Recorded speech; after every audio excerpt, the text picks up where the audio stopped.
ನಾವು ಕನಕದಾಸರ ಜಯಂತಿ ಆಚರಣೆ ಮಾಡ್ತೇವೆ. ಮತ್ತು ನಾನು ಹೇಳ ನೀವೇ ಬಂದಿರಿ, ನಾವಂತೂ ಯಾರಂತ ಹೋಗಿಲ್ಲ, ಸುಮ್ಕೊಡೋಣ ನಾವ್ ಯಾರಿಗೆ ಕರಿಬೇಕ್ರಿ ಅಂತ ಹೇಳಿದ್ರು. ಇದು ಯಾವಾಗ ಗೊಂದಲು ಬರೀ 2 ವರ್ಷ ಆಯ್ತು. ಈ ವರ್ಷ ಯಾಕೆ ಬಂದಿಲ್ಲಪ್ಪ ಗೊಂದಲು? ಬಂಡ ಸಮಾಜರು ಬಂಡಪರ ನೀವು ನಾವು ಇಲ್ಲ ಇದ್ದೆವು. ನೀವು ಬೀದರ್ ಸೌಕೋ ಬೀದರೋ ಹುಣ್ಣಬೋದೋ ನಾವು ಈಗ ಬಂದಿರ್ತೇವೆ. ಎಲ್ಲರೂ ಹಿಂಗ ಬಂದಿದ್ದ ಇದಕ್ಕೆ ಹಿಂಗೆ ಕೂಡ ನಾವು ಕೂಡ ಸದಸ್ಯರಾಗ್ಬಿಡೋದ್ರಿಗೆ ಇದೇ ನಾವು ಕಾರ್ಯಕ್ರಮ ಮಾಡಿದ್ವಿ. ಇವತ್ತಿನ ಯಾಕೆ ಹೇಳ್ತಾ ಇದ್ದೀರಿ ಅಂದ್ರೆ ತಾವು ಪ್ರಸ್ತಾವನೆ ಮಾಡಿದಿರಿ ಅಂತ ಬರೀ ಮುಂದೆ ಹೇಳ್ತಾರೆ.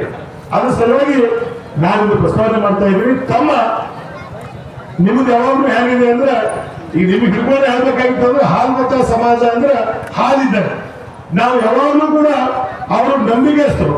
ಒಂದ್ಸಲ ನಂಬಿದ್ರು ಅಂದ್ರೆ ಆ ನಂಬಿಕೆಗೆ ದ್ರೋಹ ಮಾಡತಕ್ಕಂಥ ಕೆಲಸ ಇವತ್ತು ಈ ಹಾಲ್ಮತ ಸಮಾಜ ಮಾಡಲ್ಲ ಅಂತ ಇವತ್ತು ಧೈರ್ಯವಾಗಿ ನಾನು ಹೇಳ್ತೇನೆ. ಇವತ್ತು ಬಂಡಪ್ಪ ಕಾಶಪ್ಪರು ಒಳ್ಳೆ ಸಂದೇಶ. ಇವತ್ತೆಲ್ಲರೂ ಕೂಡಿ ಕನಕದಾಸರ ಜಯಂತಿ ಬಹಳ ವಿಜೃಂಭಣೆ ಮಾಡಿ ಗೌಡ್ರೆ. ನಿಮ್ಮ ನೇತೃತ್ವ, ನಮ್ಮ ನೇತೃತ್ವ, ನಿಮ್ಮ ನೇತೃತ್ವ ಅಂತ ನೀವು ಯಾವಾಗೂ ಕೂಡ ಮಾಡಿಲ್ಲ. ಬಂಡಪ್ಪರೇ ನೀವು 3-4 ಮಂದಿ ಶಾಸಕರಾಗಿ ನಿಮ್ಮ ಜೊತೆಯಲ್ಲಿ ನಾನು ನೀವು ಮಂತ್ರಿಯಾಗಿ, ಕುಮಾರಸ್ವಾಮಿ ಮುಖ್ಯಮಂತ್ರಿ ಇದರಲ್ಲಿ ನೀವು ಉಸ್ತುವಾರಿ ಸಚಿವರಾಗಿದ್ರಿ, ನಾವು ಯಾಕೆ ಉಸ್ತುವಾರಿ ಸಚಿವರಾಗಿದ್ವಿ. ನಮ್ದು ನಿಮ್ದು ಕೋಆರ್ಡಿನೇಷನ್ ಹೆಂಗಿತ್ತು. ಬೀದರ್ ಜಿಲ್ಲೆ ಅಭಿವೃದ್ಧಿ ವಿಷಯದಲ್ಲಿ ಬಂದಾಗಲೂ ಕೂಡ ನಾವೆಲ್ಲರೂ ಜೊತೆಗೂಡಿ ಅಭಿವೃದ್ಧಿ ಮಾಡತಕ್ಕಂಥ ಕೆಲಸ ಮಾಡಿದ್ವಿ. ಬಂಡೆಪ್ಪರ ಆ ಪಕ್ಷ ಈ ಪಕ್ಷ ನಾನು ಬಂಡೆಪ್ಪರು ಕೂಡ ನಮ್ಗೆ ಎಂದೂ ಅಂದಿಲ್ಲ ದೊಡ್ಡ ಕಾಂಗ್ರೆಸ್ ನಾನು ಜನತಾದಳ ನಾನು ಬಿಟ್ಟು ಎಂದು ಬಾಬರು ದೊಡ್ಡ ಪಾರ್ಟಿ ಬರ್ತದ ಹೋಗ್ತದ. ಬಹಳ ದೊಡ್ಡ ಮನಸ್ಸು ಬಂಡೆಪ್ಪರು. ಥೋಕ್ ಅವ್ರು ಯಾವಾಗಾದ್ರೂ ಥೋಕ್ ಮಾಡ್ತೇವೆ. ಇಲ್ಲ ನೋಡ್ರಿ ನಾವೆಲ್ಲ ಅಭಿವೃದ್ಧಿ ಮಾಡೋಣ, ಬೀದರ್ ಜಿಲ್ಲೆಗೆ ಏನಾದ್ರು ಒಂದು ಹೊಸದು ಸಂದೇಶ ಕೊಡೋಣ. ಯಾಕಂದ್ರೆ ಬೀದರ್ ಜಿಲ್ಲೆಯಲ್ಲಿ ಆಗ್ತಕ್ಕಂಥದ್ದು ನಾವೇನೋ ಅಧಿಕಾರದಲ್ಲಿ ಇದ್ದೀವಿ ಅಂದ್ರೆ ಒಂದು ವಿಷನ್ ಇರ್ಬೇಕು ಅಂತ ಪಾಪ ಬಂಡಪ್ಪ ಕಾಶಪ್ಪರು ಹೇಳ್ತಾ ಇದ್ರು. ನಮ್ಮ ಹತ್ರ ಏನಾದ್ರು ಒಂದು ವಿಷನ್ ಇಲ್ಲ. ಇವತ್ತು ಆ ವಿಷನ್ ನಾವೇನಾದ್ರೂ ಮಾಡಿ ಬೀದರ್ ಜಿಲ್ಲೆ ಅಭಿವೃದ್ಧಿ ಮಾಡ್ಬೇಕು ಅಂತ ಇವತ್ತು ಅವ್ರದ್ದು ಕೂಡ ಸಂಕಲ್ಪ ಇದೆ, ನಮ್ದು ಕೂಡ ಸಂಕಲ್ಪ ಇದೆ. ಇವತ್ತು ನಾವು ಹೇಳಿದ್ರಿ ಇವತ್ತು ST ಸರ್ಟಿಫಿಕೇಟ್ ಹೋರಾಟ ಸಲುವಾಗಿ ರಾಜ್ಯ ಸರ್ಕಾರದಲ್ಲಿ ನೀವಿದ್ರಿ. ಇವತ್ತು ಈಶ್ವರ್ ಖಂಡ್ರೆ ಇರ್ಬೋದು, ರಹೀಂ ಖಾನ್ ಇರ್ಬೋದು, ಬೇರೆ ಯಾರೇ ಇರ್ಬೋದು, ನಾವೆಲ್ಲರೂ ಒಗ್ಗಟ್ಟುಗೂಡಿ ಇವತ್ತು ರಾಜ್ಯ ಸರ್ಕಾರದಿಂದ ಯಾವ ರೀತಿ ಕೇಂದ್ರ ಸರ್ಕಾರಗಳಿಗೆ ಏನೇನು ಮಾಡಬೇಕು, ಏನ್ ಆಗ್ಬೇಕು ಅದೆಲ್ಲ ಕೂಡ ನಮ್ಮೆಲ್ಲರ ಚಿಂತಕರಿಗೆ, ಬಸವರಾಜರಿಗೆ, ಪಂಡಿತ್ ಅವರಿಗೆ ಎಲ್ಲರಿಗೂ ಇಟ್ಕೊಂಡು ನಾವು ಆ ಕಾರ್ಯ ಮಾಡ್ತಕ್ಕಂಥ ಕೆಲಸ ಮಾಡ್ತೀವಿ. ಈಗಾಗಲೇ ಮೊನ್ನೆ ನಾನು ಡೆಲ್ಲಿಯಲ್ಲಿದ್ದಾಗ ತಾವೆಲ್ಲ ಇಲ್ಲಿ ಬೀದರ್ ಜಿಲ್ಲೆಯಿಂದ ಸಾಕಷ್ಟು ಸಮಾಜದ ಮುಖಂಡರಿಗೆ, ಯುವಕರಿಗೆ, ಕಾರ್ಯಕರ್ತರಿಗೆ ಕೂಡ ತಾವು ಡೆಲ್ಲಿ ಕರೆಸಿದ್ರಿ. ಅಲ್ಲಿ ಡೆಲ್ಲಿ ಕರೆಸಿ ಕುಮಾರಸ್ವಾಮಿ ಅವರು ಬೇರೆ ಬೇರೆ ಮುಖಂಡರಿಗೆ ಭೇಟಿ ಮಾಡತಕ್ಕಂಥ ಕೂಡ ವ್ಯವಸ್ಥೆ ತಾವು ಮಾಡಿದ್ರಿ. ಯಾಕಂದ್ರೆ ನಾನು ಕೂಡ ಆ ಸಮಯದಲ್ಲಿ ಡೆಲ್ಲಿಯಲ್ಲೇ ಇದ್ದ. ನನಗೆಲ್ಲ ಸಮಾಜದ ಮುಖಂಡರು ಹೇಳ್ತಾ ಇದ್ರು ನಿಮ್ಮ ಪ್ರಯತ್ನ ಮುಂದುವರಿಲಿ. ನಮ್ಮ ರಾಜ್ಯ ಮತ್ತು ಕೇಂದ್ರ ಸರ್ಕಾರ, ಆ ಸರ್ಕಾರ ಈ ಸರ್ಕಾರ ಬ್ಯಾಡಿ ವೇದಿಕೆ ಬೇಕು, ಎಲ್ಲ ಕೂಡ ಅಭಿವೃದ್ಧಿ ಮಾಡ್ತಕ್ಕಂಥವ್ರು ಕನಕದಾಸರ ಜಯಂತಿ ಆಚರಣೆ ಮಾಡ್ತಾ ಇದ್ದೀವಿ.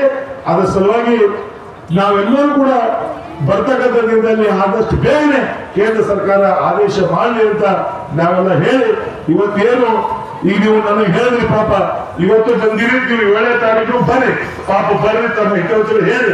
ಆದ್ರೆ ಬಂದಾಗ ಎಲ್ಲರಿಗೆ ಏನ್ ಹೇಳ್ಬೇಕು ಅವ್ರು ಬುದ್ಧಿವಾದ ಹೇಳಿ. ಯಾಕಂದ್ರೆ ಯಾರಿಗೆ ಏನ್ ಹೇಳ್ಬೇಕು ಅವ್ರಿಗೂ ಬುದ್ಧಿವಾದ ಹೇಳಿ. ಯಾಕಂದ್ರೆ ಯಾರು ಕೂಡ ಇವತ್ತು ಹೋಲಿಕೆ ತಾಳಿ ಮಾಡ್ಸಲ್ಲ.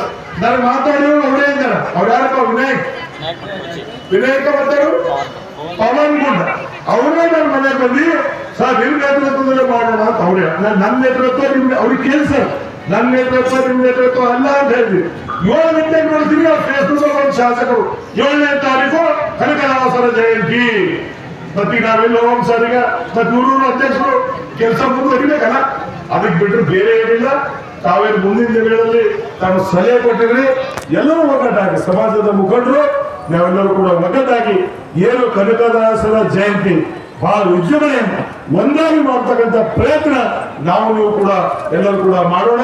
ಇವತ್ತೇನು 538ನೇ ಈ ಒಂದು ಜಯಂತಿ ಉತ್ಸವ ಬಹಳ ಬೆಳಗ್ಗೆ, ಯಾಕಂದ್ರೆ ತಾಯಂದ್ರು ಅಮ್ಮ ಇನ್ನೊಂದು 15 ನಿಮಿಷ ಕೊಂಡ್ರಿ, ಯಾಕೆ ದಯಮಾಡಿ ಯಾರು ಹೇಳ್ಬೇಡ್ರಿ.